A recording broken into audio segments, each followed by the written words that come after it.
Good day and many thanks for joining us for our news update. My name is Beatrice Bamkwado. Please do stay for our updates. On our first story, the National Tripartite Committee and the Public Services Joint Standing Negotiating Committee have announced a 10% increase in the national daily minimum wage for Ghanaian workers, raising it from 18.15 to 19.97 effective March 1, 2025. Additionally, the base pay on the single spine salary structure will see a 10% increase covering January to December 2025. This agreement was reached between the government of Ghana and the key stakeholders, including ministers and labor representatives, ensuring better compensation for public sector workers.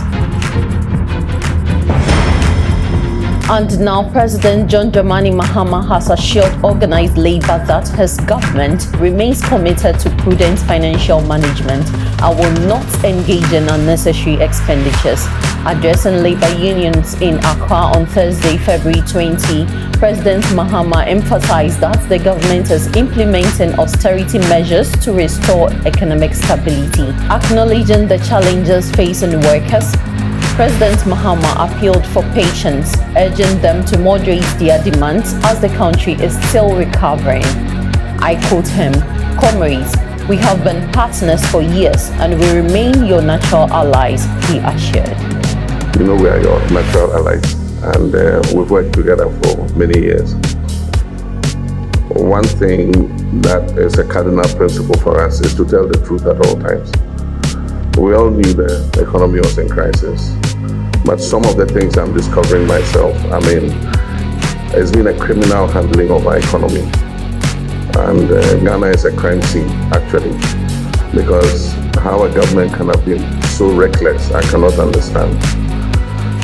But we're faced with the reality, and our options are very few.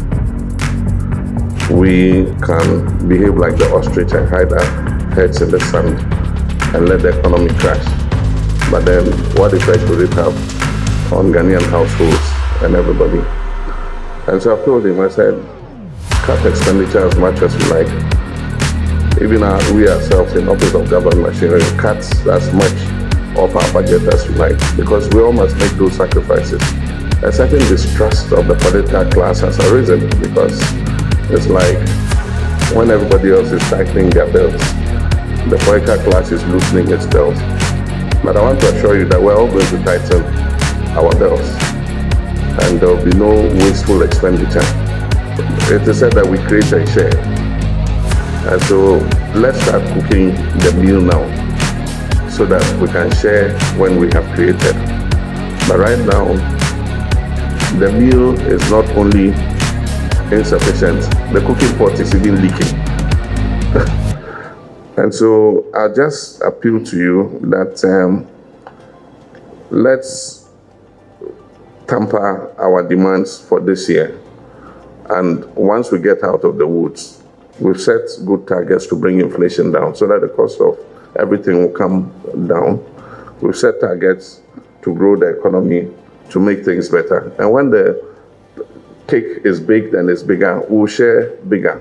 We are proposing an independent emoluments committee that would set the incomes for everybody from the president right down to the ordinary laborer. We are prepared to walk this journey with you, but I just appeal to you that let's reach agreement on this one so that we use this year as the year of correction. And then after we've corrected, we'll see how the economy continues to go. Once the economy moves in the direction that we are all hoping for, if we have an independent emoluments committee, maybe if you suggest 35%, I'll support you because it will affect my pay too. Following the nationwide strike declared by the National Executive Council of CLOCSAC, the news desk visited the ministries to assess the situation and gauge the level of compliance among workers. Let's take a watch. And so we are currently at the ministerial enclave where majority of the civil servants work, and we're also here to ascertain the effectiveness of the CLOCSAC strike, which was pronounced yesterday by the Executive Secretary of CLOCSAC, Dr. Isaac Bampo Ado. And as you can see, a lot of people are here, cars are parked, and a lot of people are going about their work or duties. So we would like to have a little interaction to ask them as to why they are at work today. Still at the ministerial enclave, we've had an interaction with some of the civil servants, and majority of them are not even aware of the ongoing strike. We will still bring you developments here on Clock TV. Benin Anobo reporting on Clock TV, Ministries Accra. On our final story, in Kumasi, particularly in the Central Business District, the use of power generators is increasingly becoming common due to the persistent power outages that has plagued the Ashanti region in recent weeks. Businesses such as banks, restaurants and shops are turning to generators to maintain operations as frequent power cuts disrupt production and harm livelihoods. Residents are also suffering from the heat and the rising fuel costs, making operating their generators a financial burden. Benjamin Entry, PRO of ECG Ashanti West, noted that steps have been taken to mitigate further outages, but theft of electrical installations continues to exacerbate the problem. While power outages affect other regions, the situation in Ashanti is particularly challenging due to high demand. And that's all we have for you here on Express Update. I'm Beatrice Bampuado. Have a good day.